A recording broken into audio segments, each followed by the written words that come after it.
আলহামদুলিল্লাহ। অধ্যকার আজকের এই মাহফিলের সম্মানিত সভাপতি, জাতির শ্রেষ্ঠ সন্তান হযরত উলামায়ে কেরাম, সামনে বসা দিনদার ঈমানদার মুসলমান ভাইয়েরা, পর্দার আড়ালে সম্মানিত মাথার মুকুট মা ও বোনেরা, আসসালামু আলাইকুম ওয়া রাহমাতুল্লাহি ওয়া বারাকাতুহু।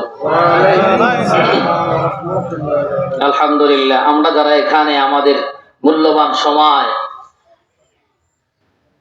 নষ্ট করে হয়তো আরামের বিছানায় ঘুমিয়ে থাকতাম, হয়তো ব্যক্তিগত কিছু কাজ ছিল, পার্সোনাল কিছু বিষয় মানুষের থাকে, না চাইতেও আসছি। আল্লাহ তাআলা আমাদের নিয়ে আসছেন। আল্লাহ তাআলা শয়তানের মহা আক্রমণ ধোঁকার থেকে হেফাজত করে আল্লাহ তাআলা এই জান্নাতি বাগানে এসে বসার তৌফিক দান করলেন। এই জন্য কি আপনারা খুশি না বেজার? সবাই খুশি? আমি নারায়ে তাকবীর বলবো, আপনারা আল্লাহু আকবার বলবেন। যারা আসে নাই, যারা বিছানায় বাতাসতলে, তাদের কান পর্যন্ত আপনাদের আওয়াজ পৌঁছায় দিবেন যে আপনারা নবীর সৈনিক, আপনারা নবীর হাদিস আল্লাহর কোরআনের বাণীর একটা অনুষ্ঠান বা একটা মাহফিলে আছেন। আপনারাই আজকের এই রাত্রে আর এই সময়ে নির্বাচিত মানুষ। সুবহানাল্লাহ। আপনারা আজকে যে অনুষ্ঠানে, যে আয়োজনে আসলে এখানে সময় দিচ্ছেন, হয়তো অন্য পাশে গান হইলে এর থেকে মানুষ আরো বেশি হইতো, কথা বলেন ঠিক না? কিন্তু আমরা এখানে আসছি শুধু পয়গম্বরের ভালোবাসায়, নাকি? নবীজি নাই, তাই কি নবীর দিন উধাও হয়ে যাবে নাকি? নবী নাই, প্রত্যেকটি মানুষের জিম্মাদার রসুলের রেখে যাওয়া আমানত তথা দ্বীনের হেফাজত করা। সকলে বলেন মারহাবা। আমরা পারবো তো ইনশাআল্লাহ। দুনিয়ার যদি সকল মানুষকেই দ্বীনের কারণে, রসুলের কারণে ভালোবাসা, মহব্বত এগুলি দেখানোর বদলতে জেলখানায় ঢুকায়, কিছু মানুষ আমরা বাহিরে আছি, আমরা কি চুপ থাকবো? পলায়া অন্য জায়গায় চলে যাবো না? রসুলের স্লোগান দিয়েই যাব।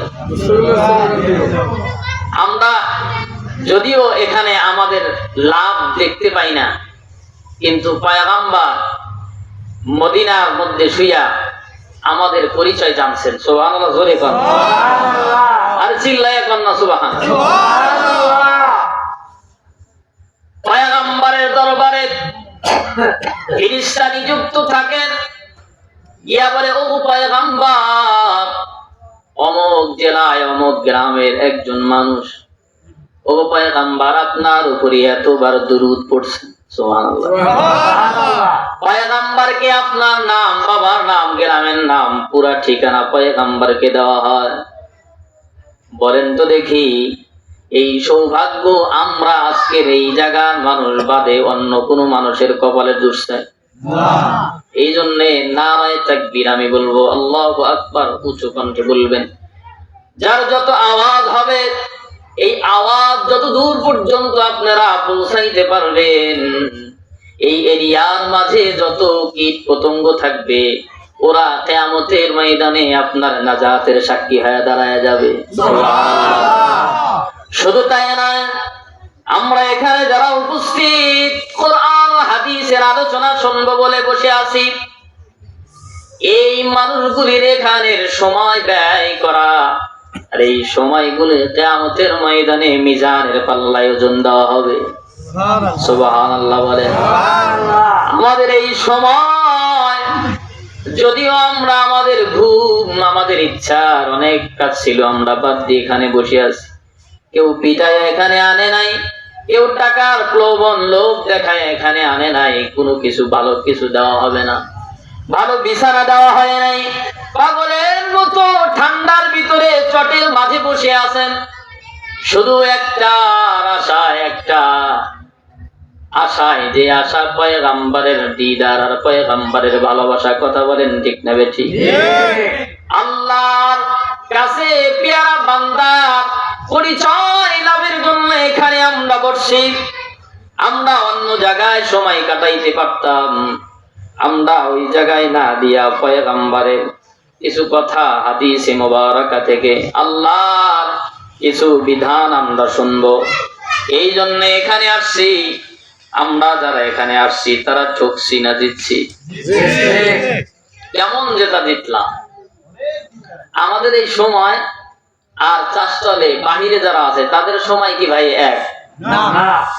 এটা কি আপনি করে আমি বাইকটাছি আর জোর করে স্বীকার করাইতেছি নাকি? কথা বলেন। এখন যদি আপনি জোকে জোকে বলেন ঠিক কইছেন সুবহানাল্লাহ মারহাবা, এটা কি এখানে কি আমি ইয়ার কি করার জন্য বসছি?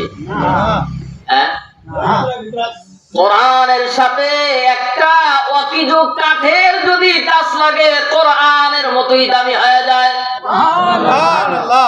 একটা কাঠের টুকরা দুনিয়ার সকল মানুষ পাড়ায় পা দিয়ে পাড়ায় পদদলিত করে, সমস্যা নাই। এই কাঠটা যদি আপনি মিস্ত্রির কাছে নিয়ে বলেন আমার কোরআনের খাট বানায় দেন, কোরআন রাখবো, রিহাল বানায় দেন, এরপরে পৃথিবীর বুকে এমন কোন মুসলমান আছে ওই কাঠে লাথি দেয়? যদিও অজান্তে লেগে যায় তারপরে চুমো দেয়। কোরআন স্পষ্ট নিদর্শন, যেই কোরআনের সাথে যারই টাচ লাগবে তার ওই দাম রব্বুল আলামিন জমিনের মধ্যে আকাশ চূর্ণি করে দিবেন। সুবহানাল্লাহ বলেন। এত মর্যাদা। আমার শরীরের মধ্যে যদি অকিজু একটা কাপড় থাকে, এই যে মুরব্বী গিলাপ পড়ছে, এই গিলাপটা দিয়ে নাক মোছা যায়, পাও মোছা যায়, হাত মোছা যায়, কোন অপরাধ নাই, গুনাহ নাই। ও মুসলমান, এই পুরাতন সাধারণ গিলাপের কাপড়টা যদি ধুইয়া এই যে যারা টেইলার্সে কাজ করে, সেলাই করে, এদের কাছে নিয়ে যদি বলেন ও ভাই আমার বাড়ির মধ্যে একটা কোরআন আছে, এই কোরআনের একটা গিলাপ বানায়া দাও, এই কোরআনের গিলাপ বানায়া দেওয়ার পরে বলেন তো দেখি এই কোরআনের গিলাপ দিয়ে কি আর নাক মোছা যাবে, পাও মোছা, হাত মোছা যাবে? যদিও হঠাৎ করে পায়ের সাথে লেগে যায়, চুমো দেওয়া লাগে। কথা বলেন ঠিক না ঠিক? আপনি আমি হেলায় খেলায় সাধারণ ভাবে সময় কাটাইতে পারি, পক্ষান্তরে স্পষ্ট নিদর্শন, সত্য কথার সত্য নিদর্শন। কোরআনের সঙ্গে যার টাচ লাগে, যেই জিনিসের টাচ লাগে দামি হয়ে যায়। আরো সাধারণ ভাবে বুঝায়, একটা গাছ বাগানের মাঝে এই মুহূর্তে 10 জন মানুষ বসে আছে, এখানে 10 জন বসে আছে, মানুষ ওই 10 জনের দিকে তাকায়া বলবে অবশ্যই কোনো কিছু ঘটাইতে যাবে, জুয়া খেলবো, না হলে ডাকাইতের মাল ভাগাভাগি করবো, না হলে কোনো খারাপ বুদ্ধি পাকতেছে। কথা বলেন ঠিক না ঠিক? এক নজরে যদি এই মাহফিলের মানুষগুলির দিকে কেউ তাকায়, অবশ্যই এক নজরে বলবে এই মাহফিলের ভিতরে লোকগুলি ভালো বয়ান শুনতেছে, কোনো দোষ নাই। আরে ভাই, চোরের জন্যই তো পুলিশ, ডাকাতের জন্যই তো পুলিশ, খারাপ লোকের জন্যই তো পুলিশ। জাহান্নাম তো ভাই খারাপ লোকের জন্য, জাহান্নাম ভালো লোকের জন্য না, ভালো লোকের জন্য হলো জান্নাত। দুনিয়ার বুকে সব মানুষকে কি পুলিশ ধরে? কথা কয় না। সবাইকে দুনিয়ার মাঝে পুলিশ ধরে না। কিয়ামতের ময়দানে জাহান্নামী সবাই হবে না। দুনিয়ার বুকে যেমন জেলখানা, কিয়ামতের ওই দেশ আর ওই ময়দান, ওই সময়ও জেলখানা আছে, তার নাম জাহান্নাম।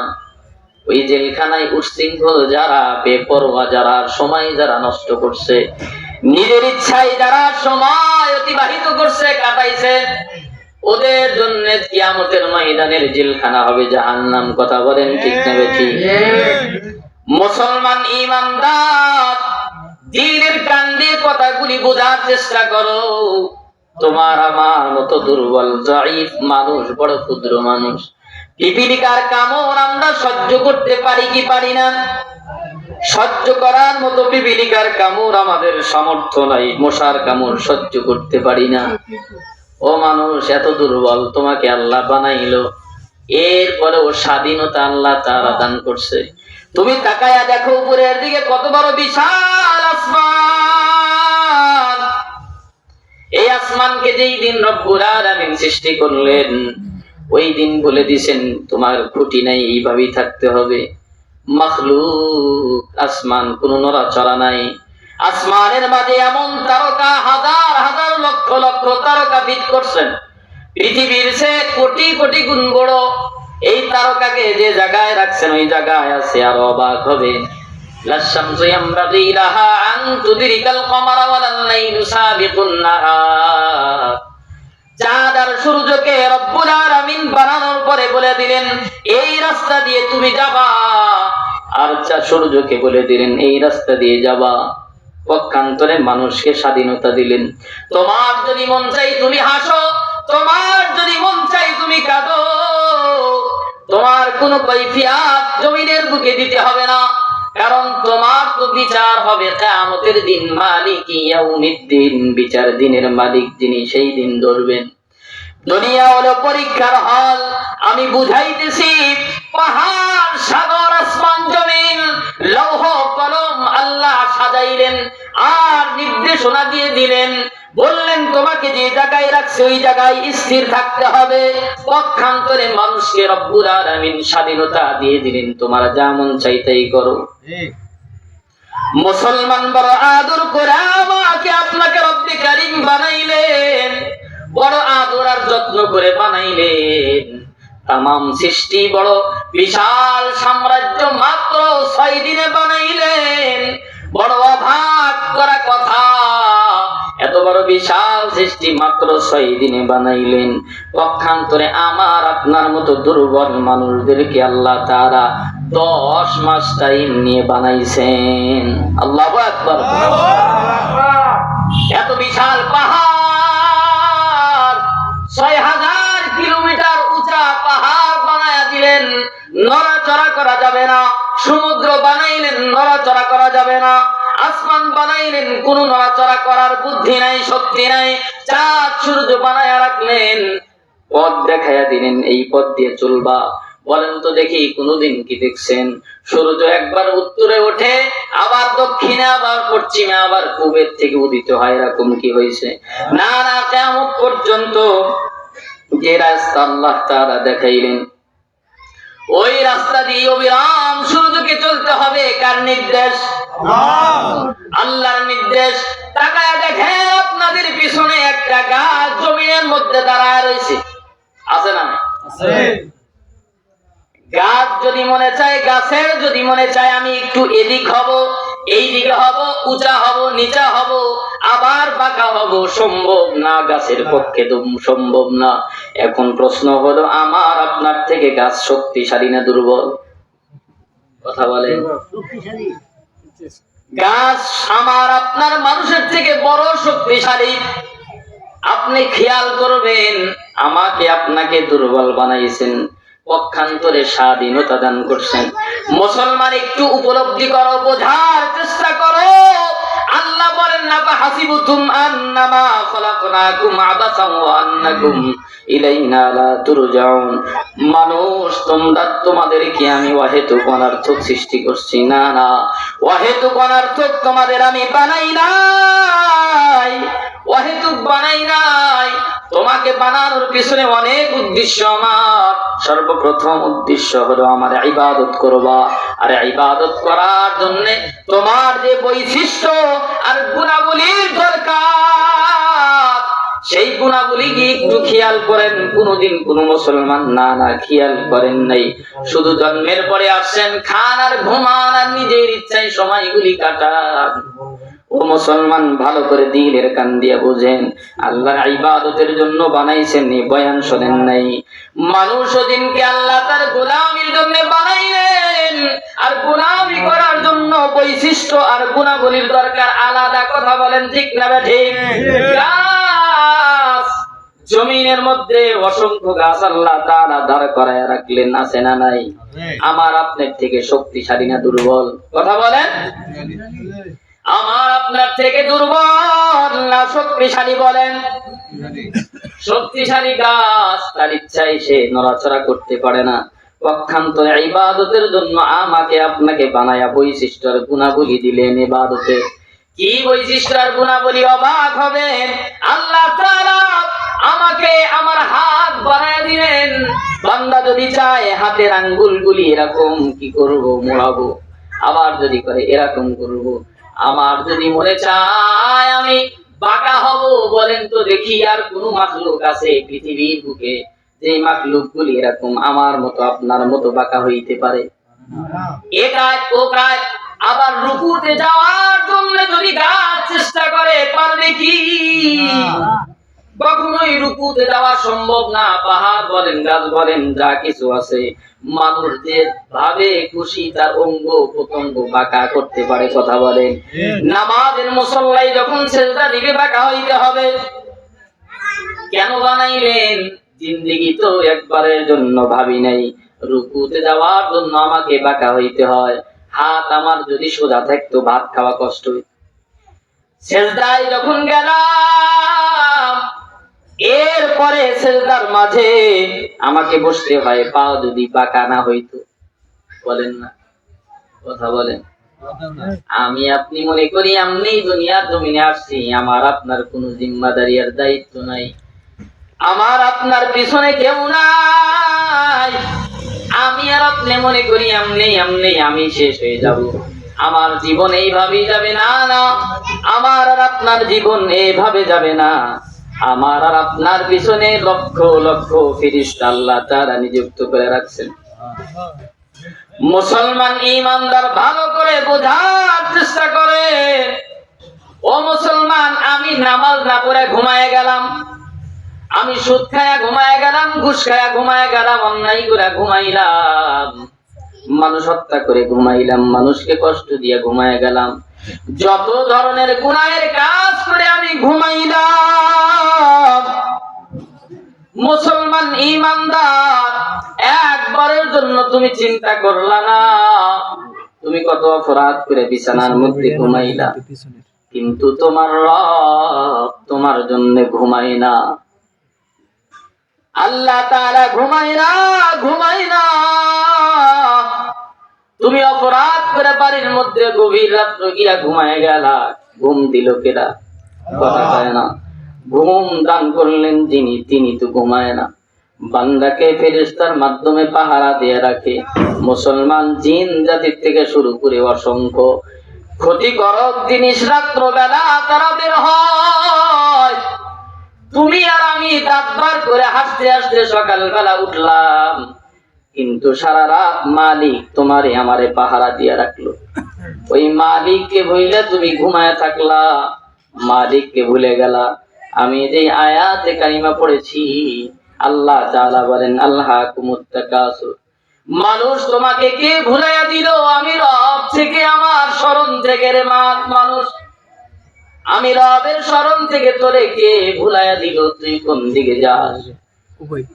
মানুষকে আল্লাহ তাআলা ডাক দিয়ে বলে, ও দুনিয়ার মানুষ, আমি রবের স্মরণ থেকে তোরে কে ভুলাইয়া দিল? 20,000 10,000 টাকার মোবাইল আমি রবকে ভুলাইয়া দিল। সংসার করতে গিয়া আমি রবকে ভুলাইয়া দিল। ব্যবসার চাকরি করতে গিয়া আমি রবকে ভুলাইয়া দিল। তোমার ব্যবসা তোমার রবকে ভুলাইয়া দিস, তোমার চাকরি তোমার রবকে ভুলাইয়া দিল। মোবাইল মাত্র 20,000 10,000 টাকার মোবাইল পায়া তুমি তোমার রবকে ভুলে গেলা, কিন্তু রব তোমারে কখনো ভুলে নাই। তোমার রব তোমার জন্য হর হামেশা রহমত পৌঁছান। মুসলমান ঈমানদার ওই রবকে ভুলে গেল। সিদ্দিক আকবর রাদিয়াল্লাহু তাআলা আনহু কান্দে। নামাজের মুসাল্লায় দাঁড়াইলেন, দাঁড়ায়া যখন কোরআনের আয়াতে কারিমা পড়তেছিলেন, ইন্নাল্লাহা আশতারা মিনাল মুমিনিনা আনফুসাহুম ওয়া আমওয়ালাহুম বিআন্না লাহুমুল জান্নাহ ওয়া আমওয়ালাহুম বিআন্না লাহুমুল জান্নাহ। সিদ্দিক আকবর বেহুশ হয়ে যান, কাঁদতে কাঁদতে অস্থির হয়ে গেলেন। সাহাবায়ে কেরাম জিজ্ঞেস করলেন, ও সিদ্দিক আকবর রাদিয়াল্লাহু তাআলা আনহু, গো পয়গম্বরের সাহাবী, আপনার মতো সাহাবী কেন কান্দে? ওগো আবু বকর, দুনিয়ার সকল মানুষ জান্নাতের জন্য কান্দে, দুনিয়ার সকল মানুষ জান্নাতের জন্য হাত বাড়ায়। মালিক, তুমি আমারে মাফ করে দাও, জাহান্নামের আগুন সইবার মতো সামর্থ্য নাই। আর স্বয়ং জান্নাত হযরত সিদ্দিক আকবরের জন্য কাঁদে। দুনিয়ার সকল উম্মতের নেকি যদি এক পাল্লায় দেওয়া হয়, পয়গম্বরের সাহাবী আবু বকরের নেকি এক পাল্লাই দেওয়া হলে পয়গম্বরের সাহাবীর নেকির পাল্লা ভারী হয়ে যাবে। সুবহানাল্লাহ, চিল্লায়া বলো সুবহানাল্লাহ। পয়গম্বর সিদ্দিক আকবরকে নিয়ে হিজরত করে গারে সুরের মধ্যে আশ্রয় নিলেন। সিদ্দিক আকবর রাদিয়াল্লাহু তাআলা আনহু পয়গম্বরকে ঘুম পাড়াইলেন। বিষাক্ত সাপ সিদ্দিক আকবর রাদিয়াল্লাহু তাআলা আনহুর পায়ের মধ্যে কামড় বসায়া দিলেন। সিদ্দিক আকবর নবীজিকে ডাক দেয় না, ব্যথার তীব্র যন্ত্রণা। পয়গম্বরকে ডাক দেয় না, কাঁদতে কাঁদতে পয়গম্বরের চেহারা মোবারকের উপরে চোখের পানি পড়ে যায়। পয়গম্বর জাগ্রত হয়ে বলে, আবু বকর, তোমার কি বাড়ির কথা মনে পড়েছে? তোমার স্ত্রী সন্তানের কথা কি তোমার মনে পড়ে গেল রে আবু বকর? সিদ্দিক আকবর রাদিয়াল্লাহু তাআলা আনহু ডাক দিয়ে বলে, ইয়া রাসূলুল্লাহ, ইয়া হাবিবাল্লাহ, যেই দিন আমি কালিমা পড়েছি লা ইলাহা ইল্লাল্লাহু মুহাম্মাদুর রাসূলুল্লাহ, ওই দিন থেকে আমি আপনার ছাড়া কিছুই চাই না। আমার জীবনে সুখ আর শান্তি আপনি। ওগো পয়গম্বর, আপনার জন্য সব ত্যাগ করতে রাজি আছি। আমার স্ত্রী সন্তান আর বাড়ির জন্য আমি কান্দি না গো পয়গম্বর। আমার পায়ের মধ্যে কি যেন কামড় দিয়েছে, বিষের যন্ত্রণা সহ্য করতে পারি না, এই জন্য আমি কান্দি গো পয়গম্বর। নবীজি বলেন, আবু বকর দেখি কি কামড় দিল। পয়গম্বর যখন আবু বকরের পা দেখলেন সাপে কামড় দিছে, এই কারণে বিষের তীব্র যন্ত্রণায় আবু বকর ছটফট করে। আবু বকরকে বলে, আবু বকর, একবারের জন্য কি আমারে ডাক দিলা না? হযরত সিদ্দিক আকবর রাদিয়াল্লাহু তাআলা আনহু পয়গম্বরকে বলে, ইয়া রাসূলুল্লাহ, ইয়া হাবিবাল্লাহ, আমি আবু বকরের কলিজা যদি ছিন্ন বিচ্ছিন্ন হয়ে যাইতো, টুকরো টুকরো হয়ে যাইতো, আমি আবু বকর পয়গম্বরের ঘুম নষ্ট করতাম না। ওগো পয়গম্বর, আমি যদি মারা যাইতাম, আমি পয়গম্বরের ঘুমের ব্যাঘাত ঘটাইতাম না, কষ্ট দিতাম না। সিদ্দিক আকবর এমন জিনিস, এমন মানুষ যার জন্য পয়গম্বর বলে মানুষ সবাই কান্দে জান্নাতের জন্য। সিদ্দিক আকবর রাদিয়াল্লাহু তাআলা আনহু শুধু এমন সাহাবী, হিজরতের জন্য হযরত রাসূল কোন সাহাবীকে নির্বাচিত না করে আবু বকরকে করলেন। পৃথিবীর সকল মানুষের নেকি এক পাল্লাই দিলেও বলেন তো দেখি কার নেকি বেশি ভারী হবে? সিদ্দিক আকবর রাদিয়াল্লাহু তাআলা আনহুর আমলের পাল্লা ভারী হয়ে যাবে। কেন? তিনি এমন পরিচয় দিয়েছেন, এমন সাহাবী, এমন ঈমানওয়ালা, আর এমন ভালোবাসা দেখাইলেন। পয়গম্বরকে জিহাদের ময়দানে সাহাবায়ে কেরাম দান করতেছিলেন, সিদ্দিক আকবর রাদিয়াল্লাহু তাআলা আনহু দান করতেছিলেন। হঠাৎ করে পয়গম্বর তাকায় দেখলেন সিদ্দিক আকবর গাছের পাশে দাঁড়ায় কান্দে। আবার ডাক দিলেন, ওগো সিদ্দিক আকবর, আবু বকর তুমি কান্দো কেন? সিদ্দিক আকবর রাদিয়াল্লাহু তাআলা আনহু বললেন, ওগো নবীজি, সকল সাহাবী এত এত জিনিস দিল, আমি তো বড় কিছু দিতে পারিনি, অল্প কিছু জিনিস। গাছের পাশে দাঁড়ায় কাঁদতেছে, অল্প কিছু জিনিস নিয়ে আসছে। অথচ মক্কার ভিতরে ধনীর কাতারে তিনি একজন ধনাঢ্য ব্যক্তি ছিলেন। সুবহানাল্লাহ।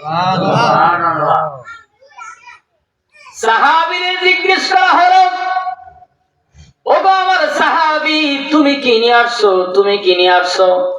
সাহাবীরা বলল, 2 ভাগের 1 ভাগ ওগো পয়গম্বর, 1 ভাগ আমি বাসায় রেখে আসছি, 1 ভাগ আপনার কদমে। আরেক সাহাবীকে জিজ্ঞেস করা হলো, তুমি কি নিয়ে আসছো? বলে, 3 ভাগের 2 ভাগ নিয়ে আসছি, 1 ভাগ বাসার মধ্যে রেখে আসছি। এইভাবে সিদ্দিক আকবর রাদিয়াল্লাহু তাআলা আনহুকে বলা হলো, আবু বকর তুমি কি নিয়ে আসছো? সিদ্দিক আকবর রাদিয়াল্লাহু তাআলা আনহু চোখ দিয়ে পানি বের করে দিয়ে বলে, ইয়া রাসূলুল্লাহ, আপনার জন্য আমার বাড়ি যা কিছু ছিল সব নিয়ে আসছি গো পয়গম্বর, বাড়িতে তুমি কি রেখে আসছো? সিদ্দিক আকবর বলেন, বাড়িতে আল্লাহ ও তার রাসূলকে রেখে আসছি। সুবহানাল্লাহ বলেন। এই সিদ্দিক আকবর রাদিয়াল্লাহু তাআলা আনহুর কথা শুনে পয়গম্বর বললেন, আবু বকর আজকেও ফার্স্ট। সুবহানাল্লাহ। আবু বকর সব দ্বীনের জন্য, ইসলামের জন্য নবীর মহব্বতে কুরবান করে দিয়েছেন। আর আমরা মানুষ আমাদের সময় দিতে পারি না, জান দিব কিভাবে বলেন? আমরা মানুষ আমাদের সময় দিতে পারি না। এত কি এই গ্রামে কি এইগুলাই মানুষ ছিল? এই কয়জন আশপাশে বলেন? কিয়ামতের ময়দানে আল্লাহ যদি বলে, বান্দা আমার নবীর কাছে আসছো, হাউজে কাউসারের পানি চাও, পয়গম্বরের ব্যাপারে আলোচনা চলতেছিল, কই ছিলা? নবীজি এই জন্যই বলেন, আল মারউ মা মান আহাব্বাহু কামা ক্বালান নবী সাল্লাল্লাহু আলাইহি ওয়াসাল্লাম, যার সাথে মহব্বত থাকবে কিয়ামতের ময়দানে তার সাথে দাঁড়াবে। এখন আপনাদের বুকের মধ্যে হাত দিয়া বলেন, আপনার মহব্বত কার সাথে? আপনার মহব্বত মুখের মধ্যে যদি বলেন নবীর সাথে, কাজের মধ্যে যদি না থাকে, মুখের মধ্যে মহব্বত, এই মহব্বত দিয়া নবীর সুপারিশ পাওয়া সম্ভব হবে না।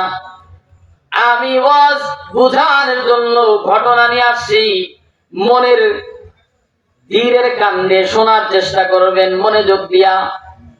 নবীজির প্রখ্যাত সাহাবী আলকামা রাদিয়াল্লাহু তাআলা আনহু, ধীরের কান্দে শুনবেন, পায়ে হাত দিয়া বলি। কেন বলি? বুঝাইবার জন্য বলি। নবীর মহব্বত অন্তরে থাকলে হবে না। নবীর মহব্বত স্লোগান দিয়া প্রমাণ করা সম্ভব না। নবীর মহব্বত ভালোবাসা জাহির করার বিষয় না, পালন করার বিষয়। মহব্বত পালন করার বিষয়। আলকামা রাদিয়াল্লাহু তাআলা আনহু রাদিয়াল্লাহু তাআলা আনহু, ইনি আল্লাহর নবীর প্রখ্যাত সাহাবী। এই সাহাবী এত দামি একজন সাহাবী, পয়গম্বরের সাথে খাবার খাইতেন, পয়গম্বরের পিছনে নামাজ আদায় করতেন। সুবহানাল্লাহ বলেন। পয়গম্বরের সাথে পিছনে পিছনে আলকামা রাদিয়াল্লাহু তাআলা আনহু হাঁটতেন। তাকায়া দেখেন, পয়গম্বরের সাথে খাবার খাইতেন, পয়গম্বরের পিছনে নামাজ আদায় করতেন। যারা নবীকে ভালোবাসি বলে স্লোগান দেন, নবীর মহব্বত আছে বলে স্লোগান দেন, জাহির করে পয়গম্বরের মহব্বত অন্তরের মধ্যে আছে, ভালো কথা। কিন্তু পুরাপুরি কমপ্লিট একজন মুসলমান হইতে হবে।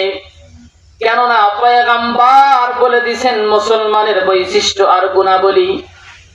নবীজি বলেন, আল মুসলিমু মান সালিমাল মুসলিমিনা মিন লিসানিহি ওয়া ইয়াদিহি, মুসলমান তো হবে ওই ব্যক্তি যার হাত ও মুখের দ্বারা অপর মুসলমান কষ্ট পাবে না। পক্ষান্তরে রব্বে কারীম কোরআনে হাকীমের ভিতরে বলেন, ইয়া আইয়ুহাল্লাযীনা আমানুত্তাকুল্লাহ হাক্কা তুকাতিহি ওয়া লা তামুতুন্না ইল্লা ওয়া আনতুম মুসলিমুন, আল্লাহকে ভয় করার মতো করো, মৃত্যুবরণ করিও না মুসলমান না হয়া।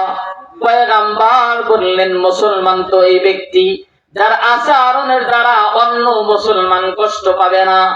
কথাগুলি বুঝছেন আপনারা? কে কে বুঝছেন হাত উঁচা করে দেখান। মুসলমান কারা?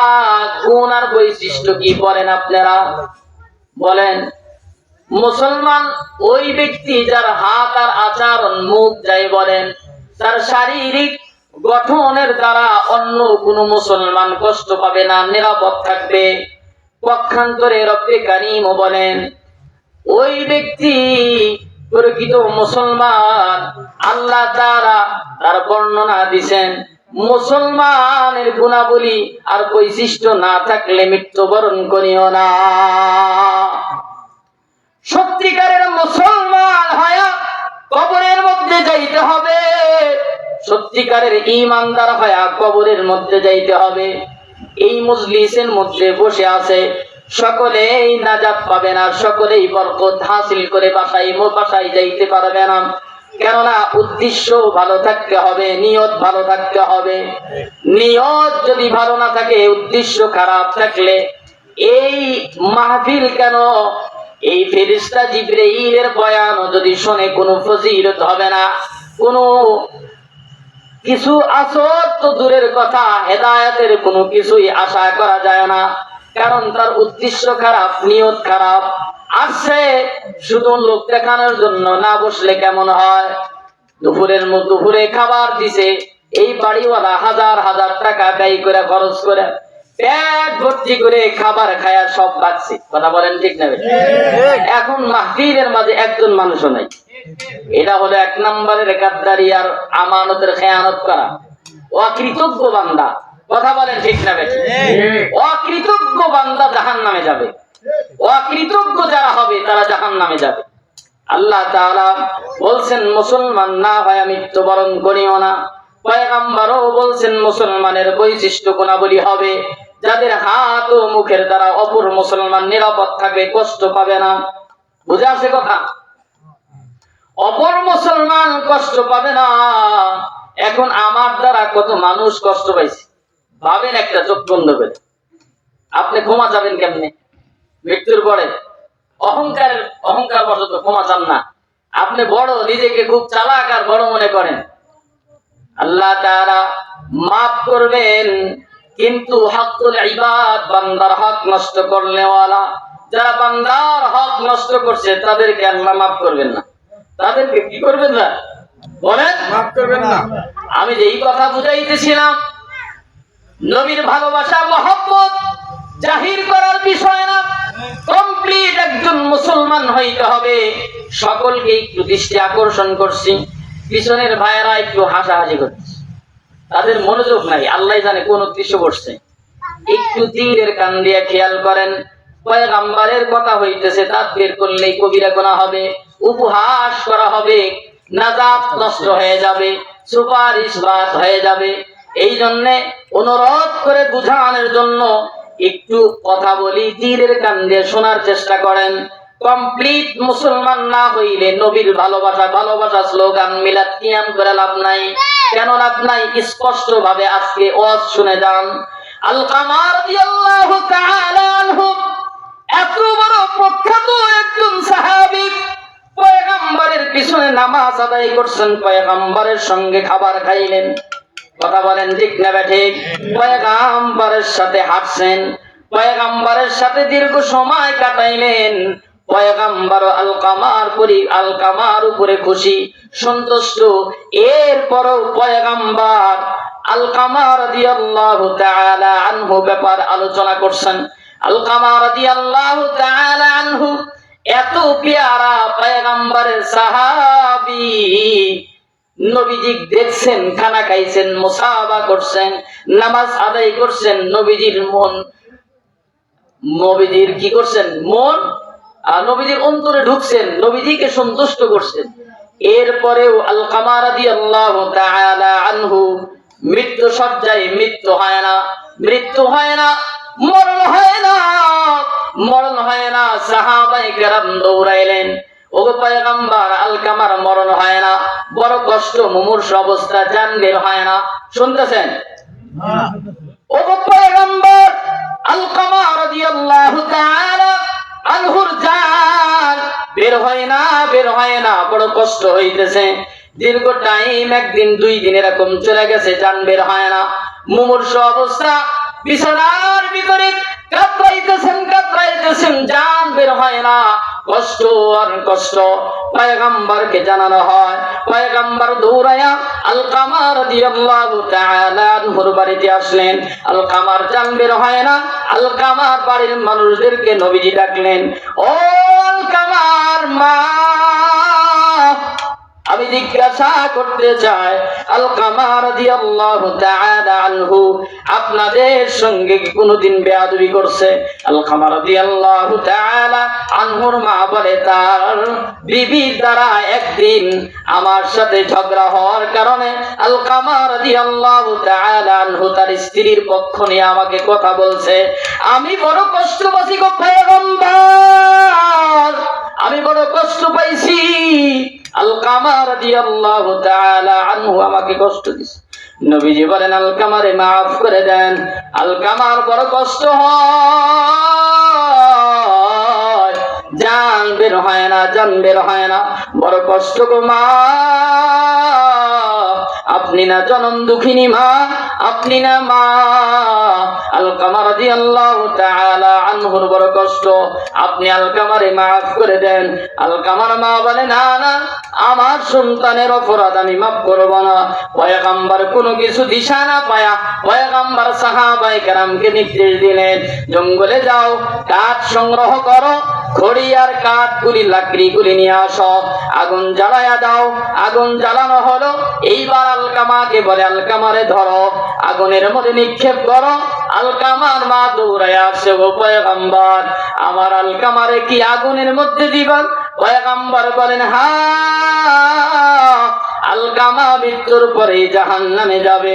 আমি নবী চাই যদিও জাহান্নামে যাবে, দুনিয়া থেকে আগুনের মধ্যে দিয়া দেই, মরণের পরেই তো জাহান্নামে যাবে।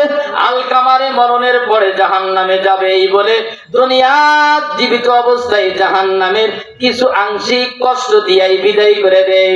আলকামার মা বলে, ও গো পয়গম্বর, আমার সন্তানরে আমি মাফ করে দিলাম। সঙ্গে সঙ্গে আলকামা রাদিয়াল্লাহু তাআলা আনহুর মৃত্যু আসান হয়ে যায়। সহজে কালিমা পড়ে দুনিয়া থেকে বিদায় নেয়। আপনারা বয়ান থেকে কি বুঝলেন? আমি মনে হয় বুঝাইতে পারি নাই। পয়গম্বরের এত পিয়ারা সাহাবী হওয়ার পরেও মৃত্যু হয় না। কষ্ট কষ্ট যন্ত্রণা, একদিন নয়, 2 দিন নয়, 3 দিন পর্যন্ত কষ্ট। মৃত্যুর সাথে পাঞ্জা লড়ছে, কাঁপানোর পরেও জান বের হয় না। মার মনে কষ্ট, আঘাত দেওয়ার কারণে পয়গম্বরের কলিজার টুকরা সাহাবী হওয়ার পরেও ঈমান নসিব হয় না। আমি কি ওয়াজ বুঝাইতে পারলাম? বানায়া বললাম, আমার থেকে বললাম, আমার বাবার কথা না আমার পিসা হুজুরের কথা কথা বলেন না সত্য কথা? কমপ্লিট একজন মুসলমান হইতে হবে। ইমাম গাযালি রাহমাতুল্লাহি আলাইহি বর্ণনা করছেন, পৃথিবীর সকল মানুষের কষ্ট যদি এক পাল্লায় দেওয়া হয়, জনম দুঃখিনী মার কষ্ট যদি অপর পাল্লায় দেওয়া হয়, বরং জনম দুঃখিনী মার কষ্টের পাল্লা বড় ওজনদার হয়ে যাবে। আল্লাহু আকবার বলেন।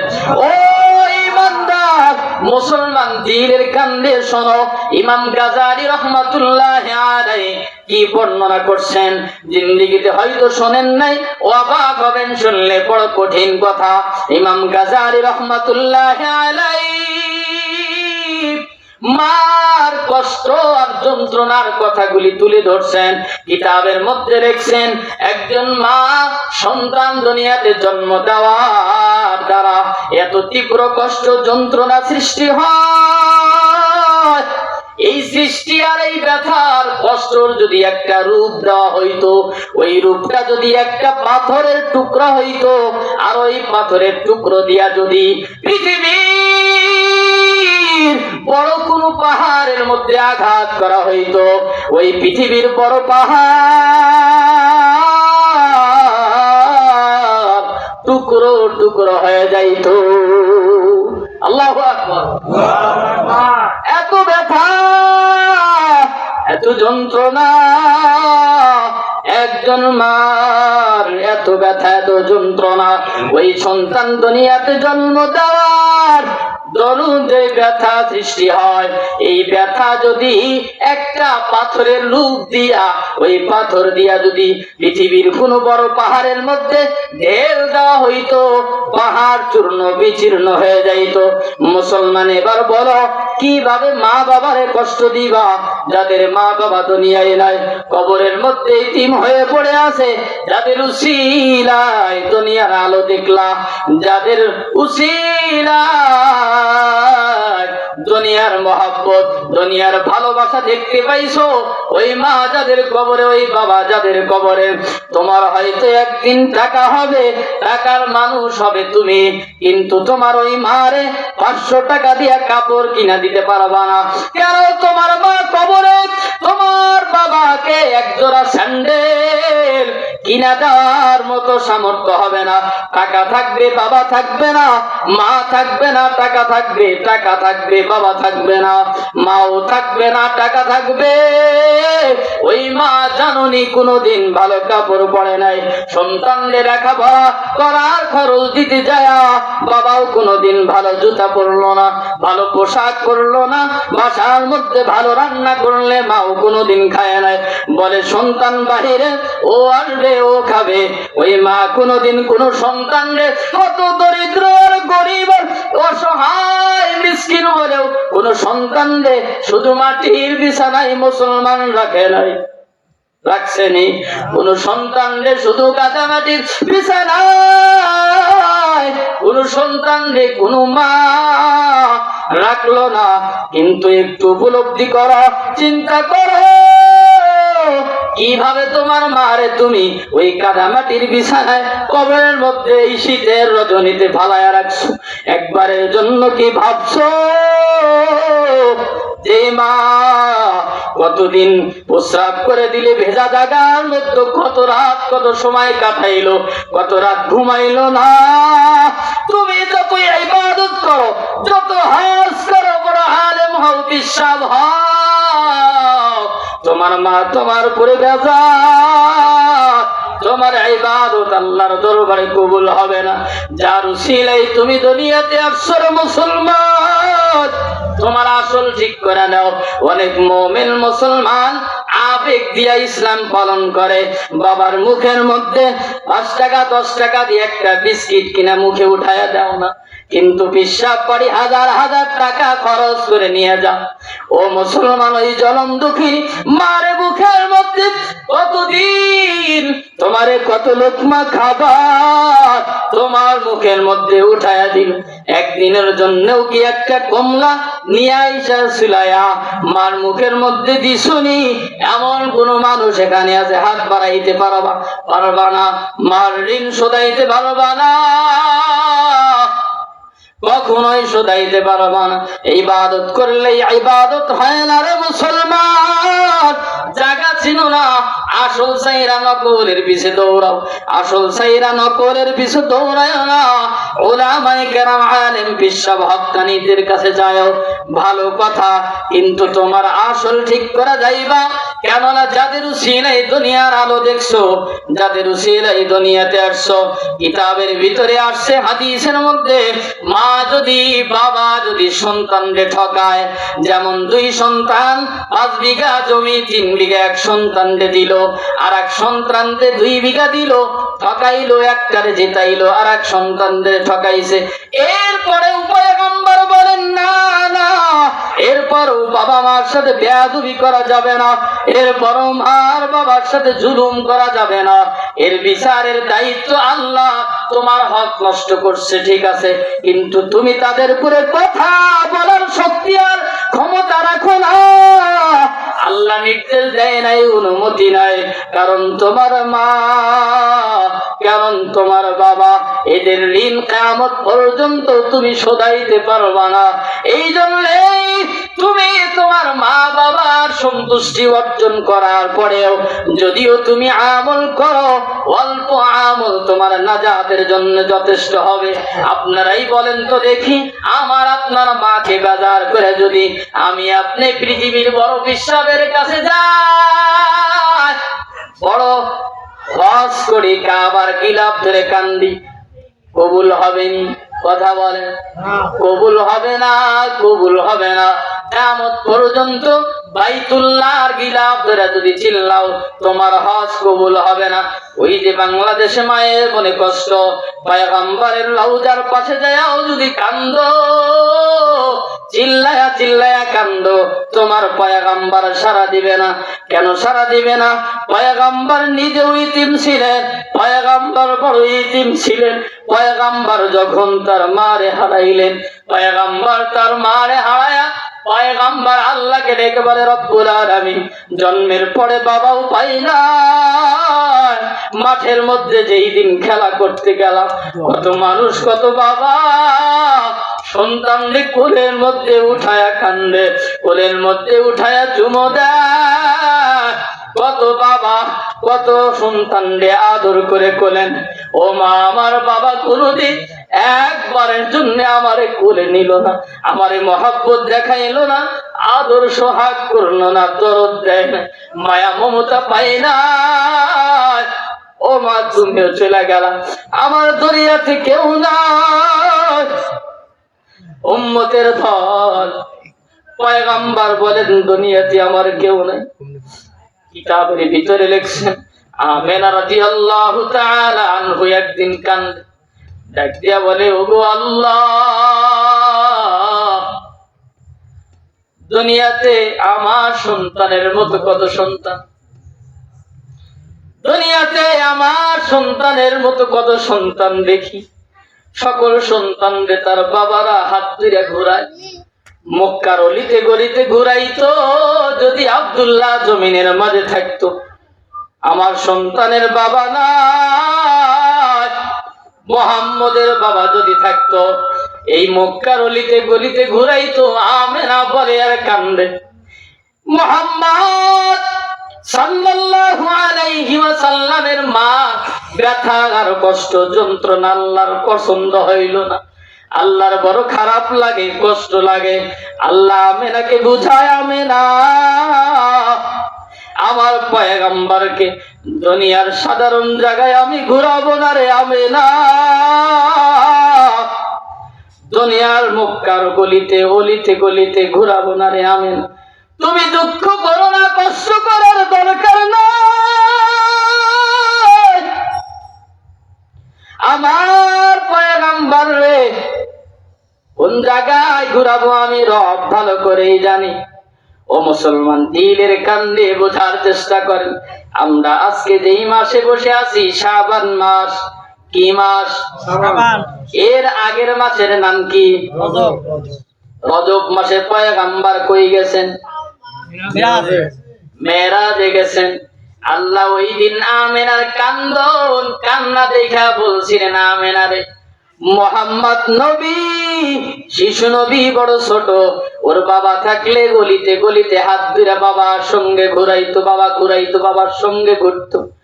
এই কথা, এই কষ্ট যন্ত্রণা নিয়ে তুমি কান্দো, কিন্তু আমি রব, আমার বন্ধুরে আমি এই জমিন থেকে নিয়ে প্রথম আসমান, দ্বিতীয় আসমান, তৃতীয়, চতুর্থ, পঞ্চম, ষষ্ঠ আসমান পর্যন্ত ঘোরাবো।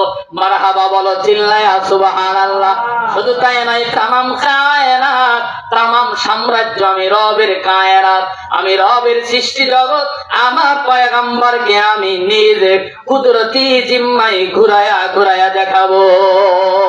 সুবহানাল্লাহ বলেন। ও দুনিয়ার ঈমানদার মুসলমান, পয়গম্বর কি ঘুরায় নাই?